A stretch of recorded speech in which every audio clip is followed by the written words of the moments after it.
Nama saya Arvina Putribantoro dari kelas 12 IPA 1. Perkenalkan, nama saya Ifna Rasyadah dari kelas 8A. Perkenalkan, saya Mesti Maura Kartika dari kelas 7A. Dan nama saya Fitri Nur Aini Amimatus Salma dari kelas 11 Tahfiz. Perkenalkan, nama saya Nurul Rasyadah dari kelas 11 IPS. Perkenalkan, nama saya Fulahan Sakaka Jauze, saya dari kelas 9B. Saya Nasa Azarin dari kelas 10. Apa sih pahlawan menurut kalian? Pahlawan sendiri menurut saya, definisi dari pahlawan itu kita bisa artikan dalam lingkup yang banyak. Contoh saja dalam lingkup yang besar, yaitu seperti Ibu kita Kartini, seperti Ibu Kristina. Banyak sekali pahlawan yang bisa kita lihat dan kita ketahui dan tentu saja kita pelajari. Kalau dalam lingkup kecil seperti ibu kita sendiri, ayah kita sendiri, itu juga termasuk pahlawan untuk kita. Menurut saya, Hari Pahlawan adalah hari di mana kita memperingati pahlawan-pahlawan yang telah gugur untuk memperjuangkan kemerdekaan Indonesia.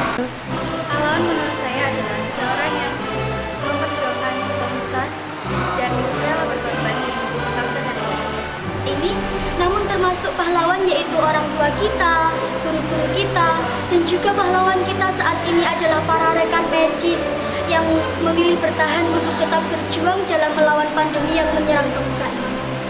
Menurut saya, pahlawan adalah orang yang selalu membela dalam kebenaran.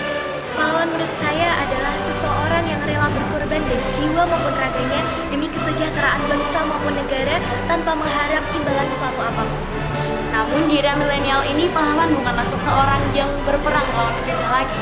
Namun pahlawan di era milenial adalah seseorang yang berguna dan bermanfaat bagi bangsanya. Oke Kak, pertanyaan selanjutnya, kostum apa sih yang dipakai? Kali ini pakai kostum ala-ala FBI gitu sih. Profesi sebagai guru, Kostum perbankan, memakai baju desain. profesi politikus, baju profesi dokter. Oke, pertanyaan selanjutnya, kenapa sih pakai kostum ala-ala itu? FBI itu kelihatan keren banget. Siapa tahu barangkali Indonesia next FBI bisa kayak FBI membantu mengamankan negara seperti intelijen negara gitu. Saya menggunakan baju profesi ini karena guru yang mencerdaskan generasi-generasi penerus bangsa agar bisa memajukan Indonesia untuk kedepannya. Karena perbankan yang mengelola keuangan di Indonesia, agar keuangan di Indonesia bisa lebih terkendali. Karena saya ingin memunculkan ide-ide unik dan menarik yang sebelum-sebelumnya belum terungkapkan.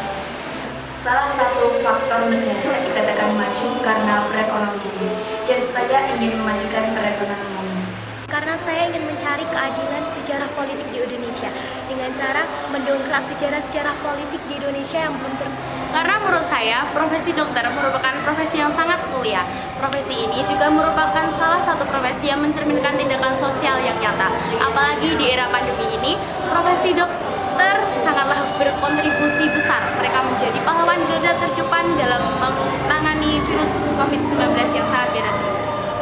Oke Kak, pertanyaan terakhir, ada apa enggak sih pesan-pesan buat generasi-generasi muda yang barangkali bisa jadi pahlawan besok di era milenial? Oke, untuk generasi milenial, tentunya untuk saya sendiri sebagai generasi milenial, dengan adanya kemajuan teknologi, perkembangan teknologi, tentunya itu tidak luput dari perjuangan para pahlawan. Jangan pernah lupa dan terus ingat jasa-jasa pahlawan. Harapan saya untuk generasi kedepannya adalah lebih baik dari sebelumnya. Karena pemuda yang sejati tidak hanya tahu tentang apa itu pahlawan, tetapi juga harus menerapkannya dalam kehidupan sehari-hari. Harapan saya adalah kita harus lebih menghargai para pahlawan karena pahlawan yang membawa kita menuju kemerdekaan. Untuk para generasi muda sekarang, mumpung masih muda jangan lupa berjuang, mumpung masih sehat jangan lupa untuk tirakat. Dan teruslah melangkah maju, jangan sampai mundur. Pesan-pesan dari saya, para generasi emas adalah pahlawan masa kini yang akan selalu menjaga keutuhan bangsa dari berbagai profesi yang kita jalankan. Jadilah generasi yang produktif, karena kita adalah pemimpin-pemimpin Indonesia emas. Baik buruknya masa depan bangsa Indonesia tergantung pada diri kita. Pesan untuk generasi milenial, sikap-sikap perjuangan para pahlawan kita yang terdahulu jangan hanya dikenang saja, namun juga harus jadikan inspirasi dan motivasi untuk terus berjuang mengharumkan nama bangsa. So, tetap semangat karena masa depan bangsa ada di tangan kita. Selamat Hari Pahlawan Tahun 2021, pahlawanku, Inspirasiku.